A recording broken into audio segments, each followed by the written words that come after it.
The next song I wrote was Over and Over. And actually, you know the intro as well. So, the intro, you know, and Over were originally one song that I wrote. The same scenario of me messing around with stuff, with strumming, and this time I was messing around with where I should put the capo. Because usually I just play without a capo, and it's not very inspired in my opinion. So I was trying to be more artistic and more experimental. So I put the capo on the 3rd fret. Oh my gosh. And I was just playing with stuff. And so that's how the instrumental part of the intro was written, and then the instrumental part of Over and Over was written. And I had them originally as one song, so the instrumental part from intro would go directly into the instrumental of Over and Over, but then the song would be like 7 minutes long, and I thought that people wouldn't want to listen to that. They would get bored and skip it or just not even bother. So I split it into 2 parts, and thus I could have a nice intro and outro in the EP, which I like to do. So it worked out for the best. So if you notice, the BPM and the key for both songs is the same. So that's why. And I wanted to continue to have it to kind of like flow one into the other. I wrote these ones, I think it would have been August of 2020, because the inspiration for Over and Over was actually my pal, who I've shouted out a couple times. He went back to his home country, and I was not prepared for it emotionally. So I wrote this dramatic song. Well, him leaving kind of, I wouldn't say triggered because that's such a strong word these days, but it reminded me of a lot of different things, especially my history of my family and in my personal life, of people leaving and me leaving people that it turns out. So I was kind of just like thinking, and that's how this song came into being. And the Over and Over kind of goes along with the Under the Sun theme of like things keep happening. People are always going to leave. You are always going to leave people. You can't fight it. You should accept it. That kind of thing. Yeah. So it's not an easy thing to accept, and I should know because I've struggled with it a lot. But I'm trying to do so. There are a lot of strong words in this song. I feel of the songs that I've released, okay, I have a song called Fucking. So I guess it's not the strongest song that I've released, but it's one of them. And when I was writing the lyrics, I thought I was being clever. I thought I was being mysterious and like, oh, no one's gonna understand what I'm talking about. But after the EP release, I was talking with my parents, and it turns out that everyone who's listened to it basically knows exactly what I'm talking about, and they have their own opinions about it, of course. I won't share those opinions here because that's for us, our private ears. But I thought that was interesting because I thought I was being sneaky. I thought, oh, maybe some people will understand, but no one's gonna get it. But everyone got it, so shout out to everyone who got it.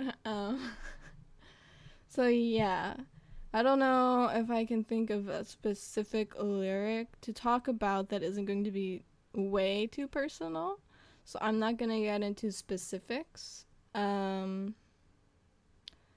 just over and over, it just keeps happening. What else should I talk about? Oh, we had the recording. When I first wrote Over and Over and the intro, I wasn't just experimenting with the capo. I was also experimenting with an effect machine. Oh, it's right here. It's called Voice Live Play. DC Helicon. Oh, it belongs to my boyfriend, and I was messing around with the different effects that it has, and I found the really cool echo one that I even use in the album, in the EP.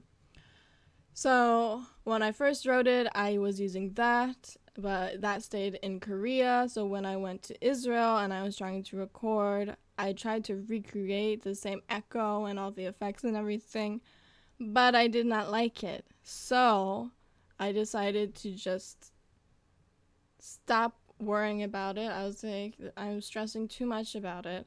I'll just wait till I go back to Korea and I will use the effect Voice Live Play thing again. So that's what I did.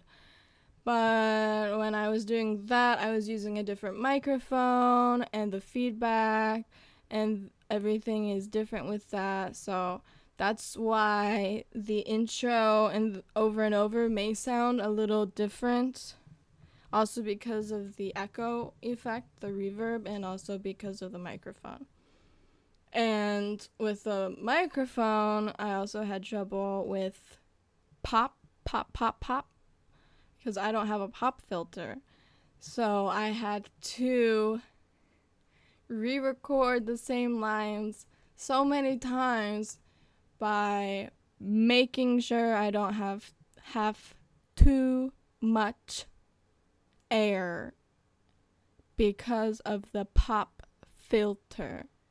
No pop filter. It was so annoying. But I recorded it when I was in quarantine, actually, after I came back to Korea.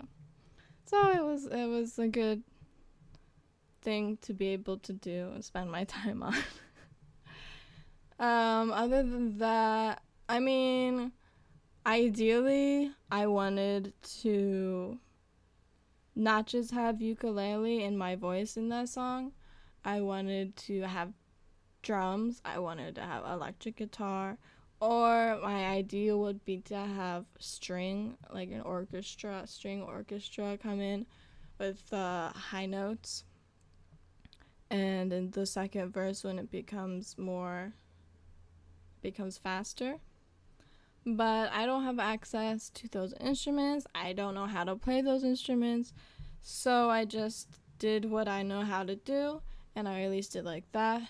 Maybe someday I'll be able to release Degree Day's ideal version of Over and Over and have like this insane musical orchestra and like have all these different things, but for now it is not going to happen. And now I'll talk about the music video. The music video is the biggest project I've worked on regarding videos, of course. I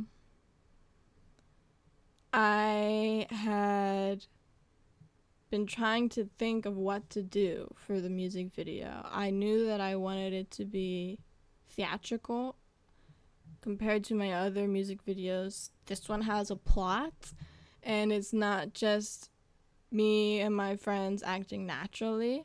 I'm kind of acting, and I had to be serious, and I had to be all these things. And originally, my best friend, shout out to Israel again, had suggested that we do a photo shoot, and I needed photos for my album cover, and I knew in my head for the album cover I wanted me sitting preferably in the desert and the sun, the light above me, because I'm under the sun. So we agreed to do that, and then I was like, oh, we're already gonna be out in the desert. Well, why don't we film a music video? So I started to write the plot line and frame by frame, scene by scene guide for how we're going to shoot everything. Because when I get into a project, I get into it. And I've always wanted to film a music video like this. I've always wanted to do like a web drama or something. So I was super excited to be able to film the music video, and I was super serious about it. And I was like, I wanted it to be good, of course. So I wrote everything down. I got the props. I was thinking about the wardrobe. Surprisingly, the wardrobe was the hardest thing for me to decide on, and I didn't decide until like 10 minutes before we were supposed to leave. And yeah, so when we got to the desert, first we did the photo shoot, and then we started to do the filming for the music video. And originally in the script, there were some additional scenes, but because of time and because of where we were, we weren't able to film everything. Which in the long run, if we had tried to do everything, I think we would have like died of dehydration for sure. Because I did get dehydrated. I did not take enough water. I did not take proper snacks. And I did get dehydrated afterwards and burnt. And yeah, but it was fun. No regrets. No regrets. Yeah, it was a good experience. I'm glad I did it. And I think for the camera, the equipment that we used, the time that we had, and the experience that we had, and the video editor that I use, I think it turned out quite well. I also use a free video editor, and I'm sure if I told professionals what I was using, they would laugh at me in that regard as well. So it turned out well.